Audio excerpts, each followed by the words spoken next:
తెలంగాణలో 10 ఏళ్ల అధికారంలో ఉన్న బీఆర్ఎస్ పార్టీ అలియాస్ టీఆర్ఎస్ కు 6 నెలలుగా ఎన్నికలు కలిసి రావటం లేదు.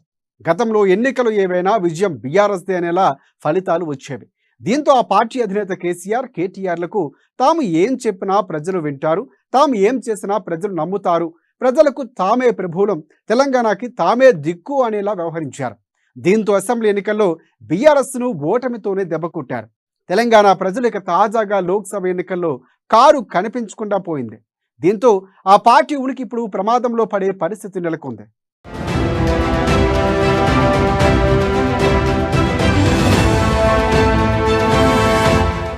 పీకల్లోతు కష్టాల్లో బీఆర్ఎస్ పార్టీ.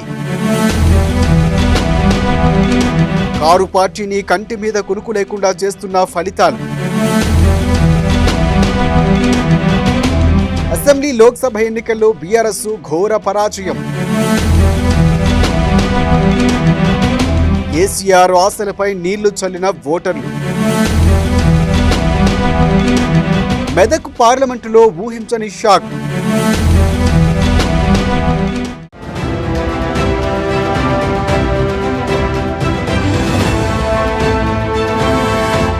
తెలంగాణలో లోక్సభ ఫలితాలు బీఆర్ఎస్ కు కంటి మీద కునుకు లేకుండా చేస్తున్నాయి. ఈ రిజల్ట్స్ మీద పార్టీ వర్గాల్లో ముందు నుంచి పెద్దగా ఆశ లేకుండా చివరికి అంతకు మించి టాప్ టు బాటమ్ షాక్ అయ్యేలా ఫలితాలు వచ్చాయన్నది ఇంటర్నల్ టాక్. ఇంత దారుణమైన పరాభవాన్ని లీడర్స్ కానీ కేడర్ కానీ ఎవరు ఊహించలేదట. తమకు మంచి ఫలితాలే వస్తాయి, పరిస్థితి ఆశాజనకంగా ఉందని ఇన్నాళ్ళు పై మాట చెప్పుకున్నా అంతర్గతంగా పార్టీలో చర్చ మాత్రం వేరేలా ఉంది. కనీసం 2 లేదా 3 ఎంపీ సీట్లు వస్తాయని భావించిందట అధినాయకత్వం. కానీ ఎవ్వరి ఊహకు అందని ఫలితం వచ్చిందని నోరెళ్లబెడుతున్నాయంట బీఆర్ఎస్ వర్గాలు.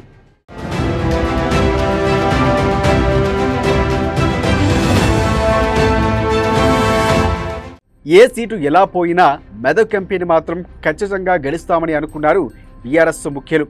చివరికి అక్కడ గెలుపు సంగతి పక్కన పెడితే 3వ స్థానానికి పడిపోవడంతో పార్టీ పెద్దల బుర్రలు గిర్రున తిరిగిపోయేట. గెలుస్తామనుకున్న సీట్లో ఇలా జరిగింది ఏంటంటూ తలలు పట్టుకున్నట్లు ప్రచారం జరుగుతోంది. ఇక ఈ లోక్సభ నియోజకవర్గం పరిధిలోని 7 అసెంబ్లీ సెగ్మెంట్లో 6 చోట్ల బీఆర్ఎస్ ఎమ్మెల్యేలే ఉన్నారు. అయినా సరే సీటు బీజేపీ ఖాతాలో పడటం ఏంటని ఆ పార్టీ నేతలకు అర్థం కావట్లేదు. మరోవైపు పార్టీ ముఖ్యులు ఎమ్మెల్యేలుగా ఉన్న అసెంబ్లీ సెగ్మెంట్లో మెజార్టీలు కూడా పార్టీకి షాక్నిచ్చాయి. మాజీ మంత్రి హరీష్ రావు ప్రాతినిధ్యం వహిస్తున్న సిద్దిపేట సెగ్మెంట్ మెదక్ పార్లమెంటు పరిధిలోనే ఉంది.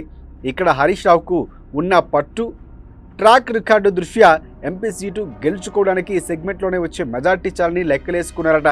కానీ ఆ లెక్కలు తప్పాయి, అదృష్టం తిరగబడింది. సిద్దిపేటలో కూడా బీజేపీకి మెజార్టీ రావటం గులాబీ పెద్దలకు అస్సలు మింగుడు పట్టని వ్యవహారంగా మారిందని అంటున్నారు. సిద్దిపేట సెగ్మెంట్ వరకు బీజేపీకి 2678 ఓట్ల ఆధిక్యం వచ్చింది.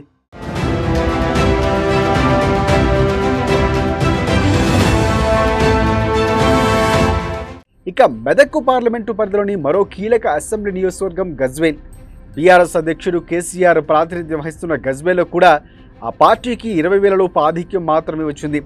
ఈ స్టోరీ ఇలా ఉంటే అటు కేటీఆర్ ప్రాతినిధ్యం వహిస్తున్న సిరిసిల్లలో పరిస్థితి ఇంకా ఘోరంగా ఉందంటున్నారు పరిశీలకులు. అలాంటి ఫలితాన్ని పార్టీ పెద్దలు అస్సలు ఊహించలేదన్నది ఇంటర్నల్ టాక్. కరీంనగర్ పార్లమెంటు పరిధిలోకి వచ్చే సిరిసిల్ల సెగ్మెంట్లో బీజేపీకి 6,748 ఓట్ల లీడ్ రావడంతో ఏం మాట్లాడాలో కూడా అర్థం కాక నోళ్లు పెగలటం లేదట బీఆర్ఎస్ నాయకులకు.